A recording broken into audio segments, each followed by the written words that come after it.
بڑی بڑی تقریریں میں نے سنی ہے. مولانا کو بھی اللہ نے بڑے باپ کا سر لوالدی بنایا ہے اور بہت قدرت کلام رکھتے ہیں. کاش کہ نواز شریف کا ساتھ نہ دیتے جو ان قریب ایکشن پلان میں گوشت گتھاوا ہونے والا ہے. جمعے کا قاتل، شاعر اللہ کا بدترین دشمن، کاش کہ اس کا ساتھ نہ دے دے تو مولانا جیسے روئے زمین پر شاید قیامت تک اہل حق کا لیڈر نہیں آ سکے گا. بے بدل بے مثال انسان ہے، صلاحیتیں بھی بلند و برتر ہیں اور استعمال بھی جانتے ہیں. میں سمجھتا ہوں کہ یہ ان کی نہیں، یہ ہماری بد نصیبی ہے کہ اتنے لائق فائق آدمی ایسے غلط آدمی کا اعلی کار بنا. وہ کہتے ہیں میں نہیں ہوں، وقت یہ لیکن میں جانتا ہوں.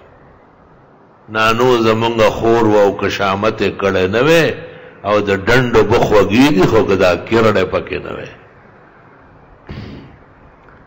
باقی پاکستان کے اور پورے ایشیا کے دیوبندیت کے لیے مولانا تریاق ہے. مولانا اپنے زمانے کے سکندر ذوالقرنین ہے. مولانا کی ہر ادا اور اس کا ہمت مردانہ اور اس کا باطل کے سامنے ڈٹ جانا سلف صالحین کا یادگار کارنامہ ہے. آپ اپنے آباء و اجداد کی شان و شوکت کے سچے جانشین ہیں.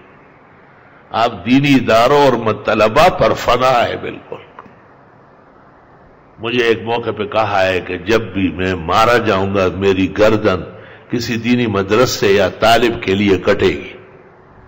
قطعاً ان کے اوپر کوئی سودا نہیں. پتہ نہیں یہ لال مسجد کا کیا ہوا، افسوس صد افسوس. اگرچہ انہوں نے اس کا کچھ تدارک کیا، چھڑایا، آباد کرائے، سب مولانا نے زرداری حکومت سے شرائط لے لی تھی اور پورا ان سے کروایا، مگر بہرحال اس سے بھی امت مسلمہ کو افسوس ہے. وہ ایک سیاسی غلطی ہو گئی.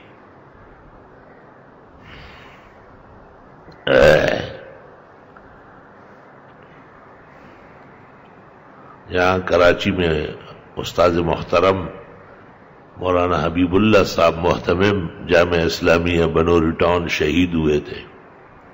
اس موقع پر اس عاجز نے بہت پریشانی کا عالم تھا. علماء و عوام ایک جیسے غمگین تھے اور پتہ نہیں وہاں میں نے تقریر کی ہے. وہ تقریر کہتے ہیں کہ یادگار ہے.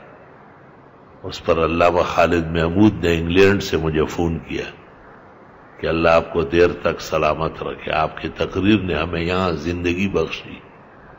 اور مولانا محمد مکی نے مکہ مکرم حرم میں مجھے کہا تقریر یادگار رہے گی.